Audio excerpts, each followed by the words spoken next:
Welcome to the SKE podcast. I'm absolutely delighted to have Lisa Pearson on with us today. Hey, Lisa, how are you? I'm good, Siobhan. How are you? Thank you for having me. Yeah, I'm delighted.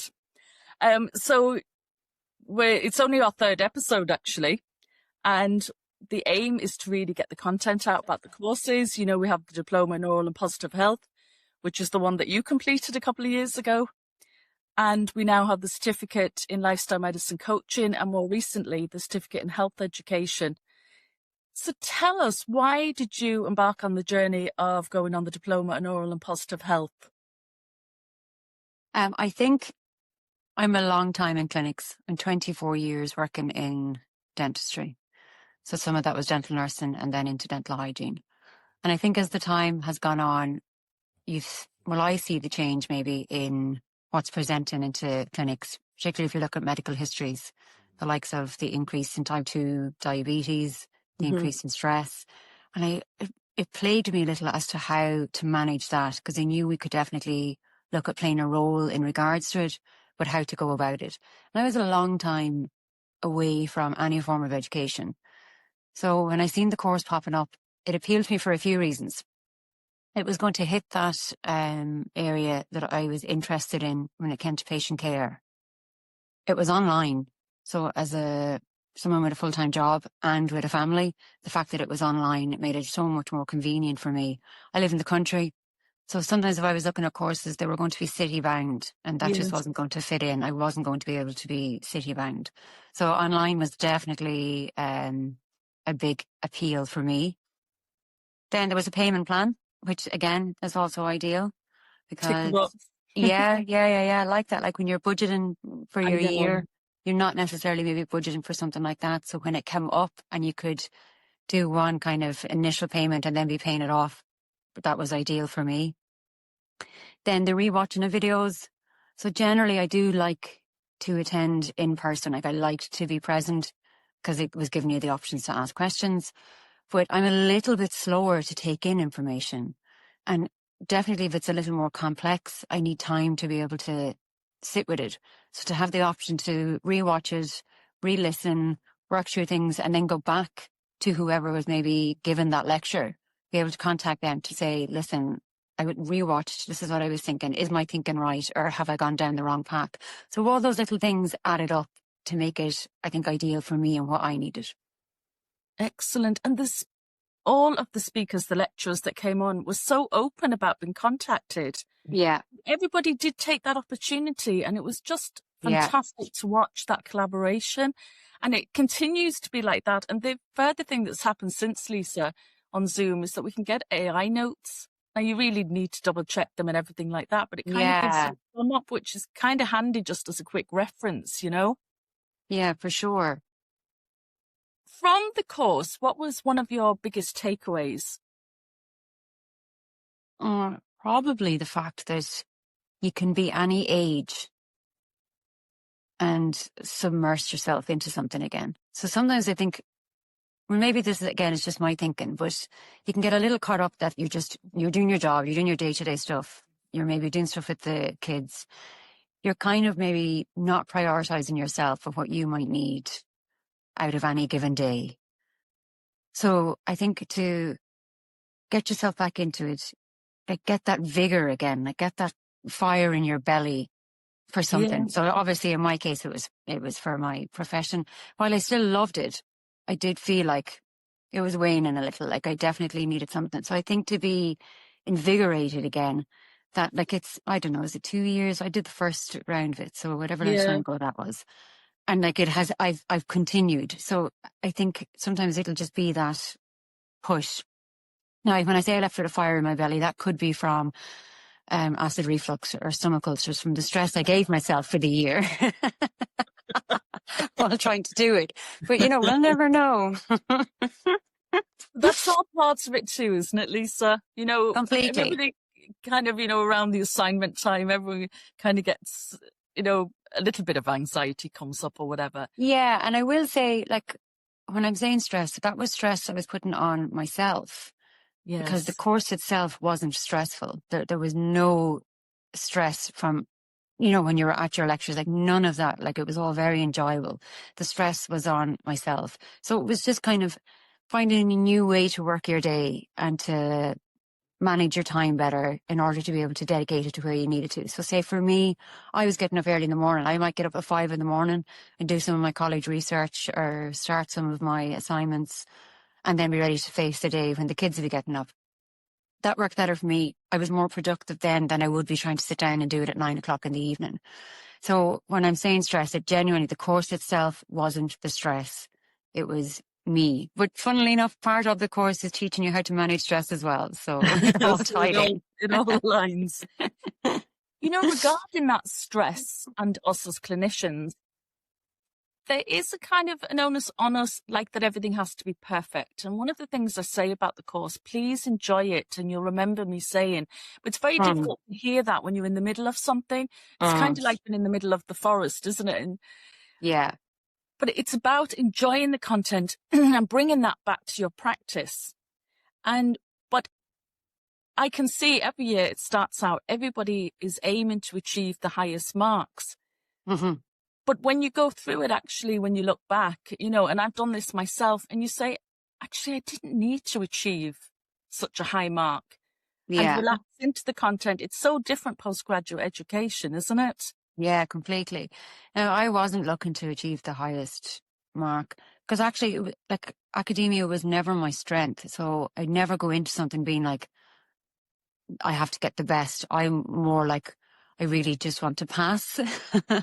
So I was always kind of just aiming to pass. And then some elements was like, I just wanted to get the work done and out of my head and submit it. I think you and I might have spoken about this throughout the course. You'd be like, you know, you have more time if you don't want to hand it in yet. And I was like, no, I want it in. I want it out of my brain so I can kind of park it a little. So everybody, I think, will feel differently about it. But certainly in my clinical day-to-day, my takeaway from it has, my approach to people has been so much, I wouldn't say so much more different, but definitely different. I feel like I'm more confident in being able to approach different scenarios. So like that patients maybe with type 2 diabetes and it's diet related, like I was never inclined to blame the patient, but I can take a different approach to how I want to discuss that with them now. And some of that comes from the advice or the snippets of information that you pick up along the way about type 2 diabetes, about ultra processed diets, foods, and how you then deliver that information to a person in order for them to be able to understand it. And that it's not well, you should manage this by eating less and exercising more. Do you know, like that wasn't the approach. So it was all those kind of, there was no one big thing, but it was all those small things along the way that you're doing the lectures, that you get these small little snippets of information and all of it gathered together. Then it was kind of the take home to bring into a clinical setting. I loved it. Like I really, like some of the lectures still stick with me. Some of the people I still talk about to other people would be like, oh, have you ever looked at any of this work? And the likes of Varka, and I call him the sugar man, but I know that's not his name. Tim Ives. Yeah, like his lecture, but I just, to me, his lecture was the most profound out of the whole thing. And again, it's one of those ones then that I've been able to carry with me. And I still look him up to see what he's up to, or has he anything new out? Or he's just a very interesting man. This year, they've decided to do the No Sugar Challenge in January.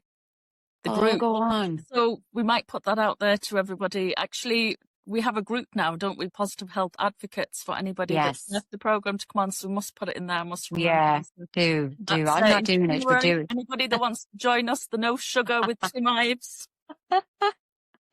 What was the peer support like? You were an integral part of that team, and they all said you were so supportive. And of course, you have a wicked sense of humour, so I think you picked them all up. What was the peer support like for you, Lisa? That's so nice. Did the girls say that? That's so lovely. Oh, that's really nice name. You wish you'd known then? Yeah. I know that in some scenarios people don't want jokes, but it is definitely my go-to. I find comfort in sarcasm and wit. Yeah. Yeah, we were a lovely bunch. Some girls in the UK and some girls in Ireland. And I had known one or two of the girls, but not overly well. and I didn't know who was starting it, because I didn't put anything out there myself to say that I was joining, so I didn't know who was joining either. But we were lovely like that. Like, everybody was busy, but we were in a WhatsApp group together, but no one in the group put pressure on anybody else. Like, nobody was. Sometimes you'd be in groups and you would just feel pressure, like you'd have to mute the group. Everyone might be talking about their assignments or their work, and they'd be like, "Oh, I have mine done," or "I don't have mine done," and it's the night before. You know, that type of scenario. Yes, There was none yes. of that. Like, I found it a very calm WhatsApp group to be part of, and there was no competition. So nobody was in it trying to compete with anybody else. I know obviously our interests were different anyway, so we were all getting the same information but going a different angle with it. So I guess that takes out maybe some competitiveness, but none of the girls I found were competitive. And to me, that's a big thing, because you can find yourself very stressed in a competitive environment. Definitely. And definitely, I think in hygiene, and now your podcast might get cancelled for this, but I definitely think in hygiene, it can be very closed shop. Like, everybody can be very guarded and think that any information they have, that they should hang on to that information like it should be top secret, instead of sharing it so that, you know, everybody feels the same or is kind of working similar, or reassurance. Or there definitely over the years hasn't been too much of that. I think it's better now, but definitely for a long time that wasn't the case, whereas there was none of that in the course. Everybody was reassuring. You know, everybody knew kind of everybody's scenario, and just supportive. They were just a lovely bunch. Supportive. Yeah. And that's actually continued, Lisa, with each cohort. And we're actually going into our 4th cohort in January. And that's because we weren't going to do one in January, but I had some people contact. So we said, okay, we had a look at it with the team and we said, we'll put it on. I don't know, the type of learner that we attract are all very supportive to each other and all interact and all contribute. And so it's quite a privilege for me to witness that. Oh, the privilege is all ours. This wouldn't be possible without what you have been putting forward for us. So it's very nice for you to say it's a privilege. Like, what about us? Like, we're the ones gaining so much more. Do you know? Yeah, it's, I suppose when I went back to study, I felt very isolated and didn't really have anybody to share it with. Yeah. And I do, obviously, we know social connection and peer support is so important. We've studied that, and we study that in the course. So I think that's what I wanted to have. You know, the other thing is academic writing and referencing. And actually, Lisa, you know, that's become your passion, hasn't it? Research. But where did that love of research start? It was born out of pure hate. Absolute pure hate for it. Go on, tell us. Yeah, I really didn't like research at all. And again, it was a long time since I was in college doing hygiene, but I found the research element so laborious. Didn't understand it. Like, I didn't enjoy it at all. Some of that, I suppose, is that you're trying to compact a lot into your years in college. So every area is kind of getting a snippet. And then you're meant to kind of grow on that. And I didn't grow on it at the time at all. But yeah, no, I definitely detested it. And I wasn't good at it. And I wouldn't even say that I'm good now. But I don't know, with age comes wisdom, doesn't it? Well, not in my case, I just got age. But for some people, with age comes wisdom. And I think you can look at things a little differently and with a different perspective. But I have an unhealthy love for makeup. And it's where all my money goes. And after a time, I found that, like, I was interested in the products and stuff, but I wanted to know more about, like, the formulas, why people were using different labs, things like white labeling in China, you know, where brands would come out with products all the slap. So it kind of really started from that. I started to follow people in the beauty industry, cosmetic chemists and scientists, on Instagram, listening to some of their podcasts, listening to how they were breaking down papers like that around formula. Some of it would even be around guidelines. So why in some countries the formula is different, and it would be maybe to do with the banning of a certain chemical. And then they'd go into why that chemical was banned in that country and why it wouldn't be used. So it really, I really started to maybe get more of an interest in it through that. Then into like kind of skincare, they'd talk about, so say vitamin C, why can some vitamin C's be €5 and another vitamin C maybe be 150? And they'd talk about like what it had to be suspended in to keep it stable. And like, it was probably explained to me in a manner that I liked, because I liked the topic. So I Yes, think once yes. I liked what I was Yeah. listening to or liked what I was reading, it made it more that I wanted to understand it, and then made it more comprehensible for me. And then I just kind of continued that then into my own profession. I started to do some work with Listerine, as you know, and a Yes. lot of that is around research as well. So I had to have a little bit of confidence in research going into that. And then that has continued to grow as well, because I read an awful lot more papers now too. But definitely, I think finding something that I loved as a passion, and Yes. then eventually branching into more of a scientific element of that, allowed me then to grasp things better than when I was doing it kind of the other way around, doing my job and then trying to figure it out. I really like that. Yeah. Yeah. And if you sit there and just have a little think to yourself, if you think about all of that, and then you think a couple of weeks ago, you actually came on with the learners and did an academic workshop. When you think like of your journey, you must be very Mm. proud of yourself to think that you came on, and it's one of the most valued workshops in the course. Oh, thank you. That's really nice. Because, yeah, like there is an element of um, pride. Maybe not even pride is the right word. Definitely the last class that I gave, I came off of that really chuffed with myself. I think it went really, really well. And I don't say that lightly about myself or about the things that I do, but I thought it went really, really well. And some of that I think is that each year my confidence in the area grows. So I think that transfers well then when I'm speaking to other people about it. But like I say this all the time, like I'm not an expert in it, but I have just over time grown within it. And I think that will stay being the case, that I will continue to grow. Well, hopefully I will anyway. But yeah, that's what it's really nice to know that actually they're getting so much out of it. Thank You you. make it practical, Lisa. You break it down and you make it doable.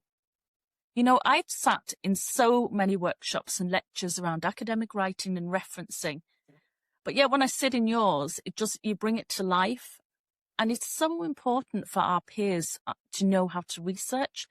Because if you think, and we go through this on the course as well, every day we're recommending products, for instance. Mm, How mm, do we know what we're recommending? mm, We'll go back to you, we talk about the makeup, and you love makeup, so you had to go and investigate that.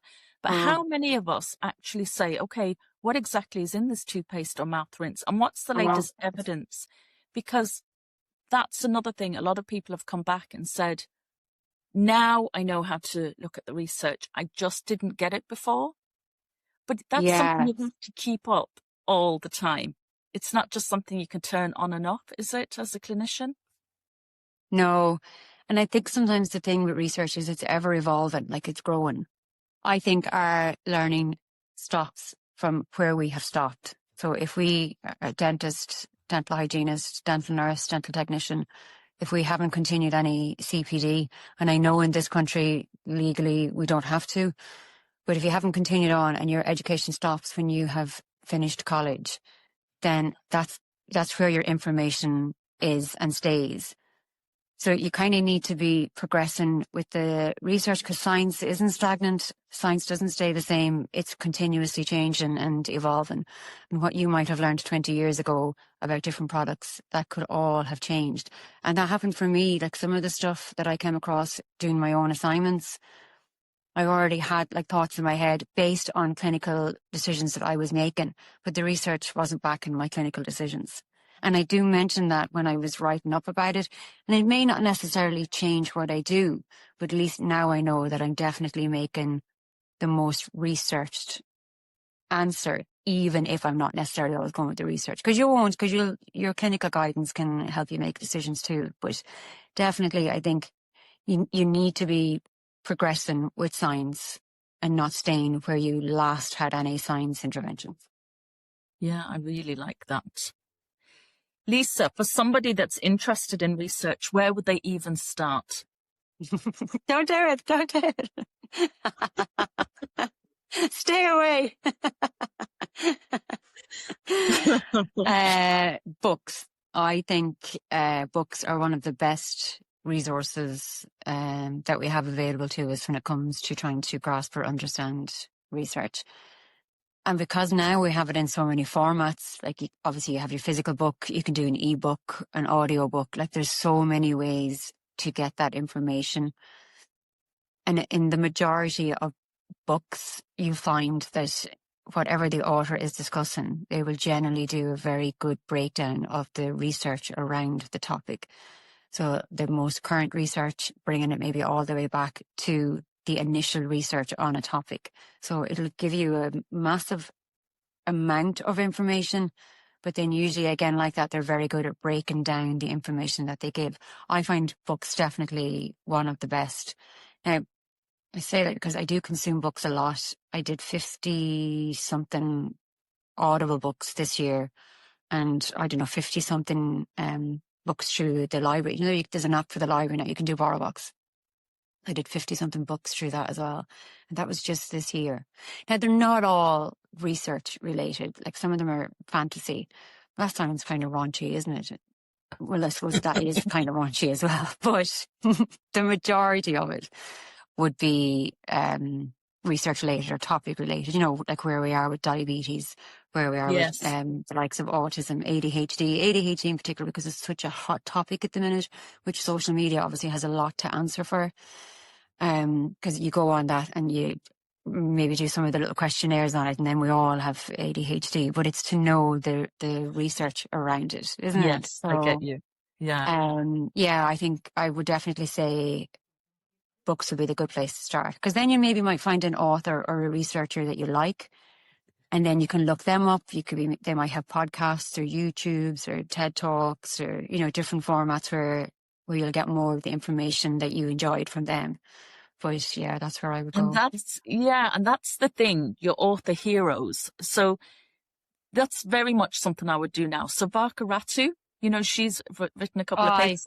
love I just Varka. love working with Varka. And just this morning, she tagged me on Instagram and then she sent me her latest paper. So straight away, I can't wait to have a read of that. But straight away, I'll go to the reference list because I'll know that she will have researched everything. So you know those authors and you know those papers are going to, do you know what I mean? So Yeah. There's a whole little kind of a pathway and a routine that you kind of slot into, isn't there, Lisa? Completely. Yeah. Completely. And I guess someone like that then, because she's so credible. Totally. Yeah. I love it. I found her excellent. The year I was doing the course, because I did email her a bit about some of the stuff, and she was again so good. Like, she was so good to break it down.